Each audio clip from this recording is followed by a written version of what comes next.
la Kazadi. S'il y a l'argent, d'abord c'est partageons-nous. Nous réfléchirons après. Et après, c'est vrai qu'ils se partagent. Après, ils réfléchissent. C'est plus arrêter éventuellement ceux qui dénoncent ce qu'ils font.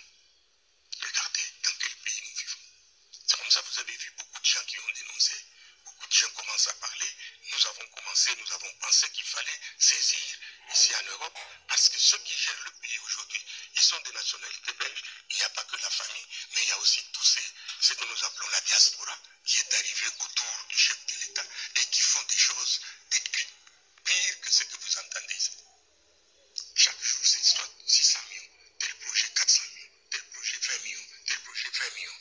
Donc tous ces millions-là disparaissent et viennent malheureusement ici en Belgique et en d'autres pays, parce que ceux qui gèrent aujourd'hui, ils n'ont pas la nationalité belge, parce que plutôt la nationalité congolaise, parce qu'elle est une et exclusive. C'est-à-dire quand vous n'avez pas la nationalité congolaise, vous l'avez perdue parce que vous avez choisi notre nationalité, vous n'êtes plus congolais, vous êtes belge, vous êtes, je ne sais pas, allemand, vous êtes suisse. Et ce sont ces Allemands-là, ces Européens qui viennent chez nous, qui gèrent, qui pillent nos pays. C'est pour ça que nous sommes venus, pour pouvoir vous en parler ici à la justice.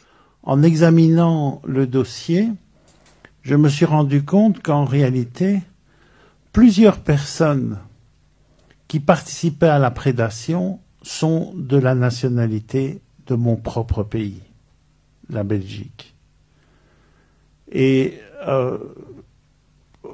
cette question n'est pas banale, parce que un Belge qui circule dans le monde ne peut pas participer ni activement ni passivement, par exemple, à un acte de corruption, et il peut être poursuivi sur le territoire belge, au même titre qu'il ne peut pas participer à des détournements.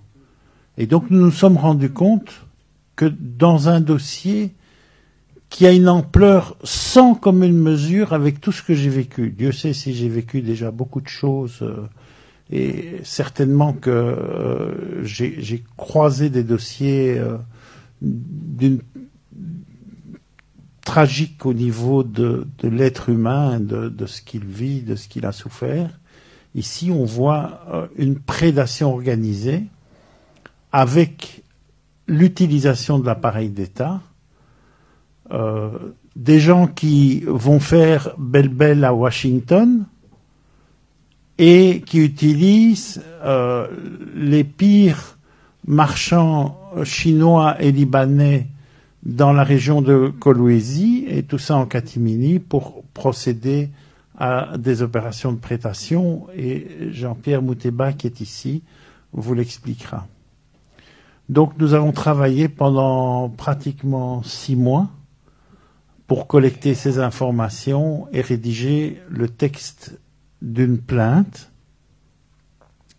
Cette plainte a été déposée ce matin entre les mains de Madame Franzen. Pour parler clair, c'est une dénonciation de fait. Et c'est important que ces faits soient dénoncés au parquet fédéral.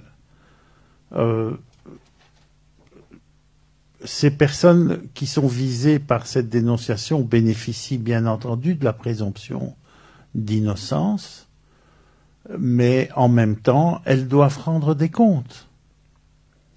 Et nous espérons qu'un travail d'enquête va être mené. Ce que nous avons proposé aussi au parquet fédéral, dans la lettre, c'est une liste confidentielle de témoins et de personnes qui sont au cœur de la Gécamine, au cœur des acteurs miniers du Haut-Lualaba, qui sont au cœur de certaines opérations, qui sont dégoûtés et qui sont prêtes à venir expliquer ce qui se passe et coopérer à la manifestation de la vérité.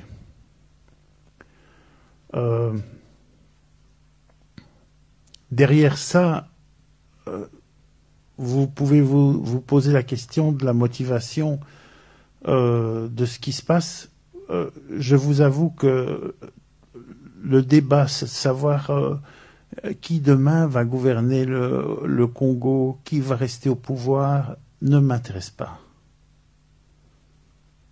La seule chose qui m'intéresse et qui est pour moi la question majeure, c'est les hommes et les femmes humbles, modestes, dans les villages, dans les mines, les orpailleurs, les artisans, les travailleurs du quotidien, qui sont méprisés aujourd'hui. Ces hommes et ces femmes ont le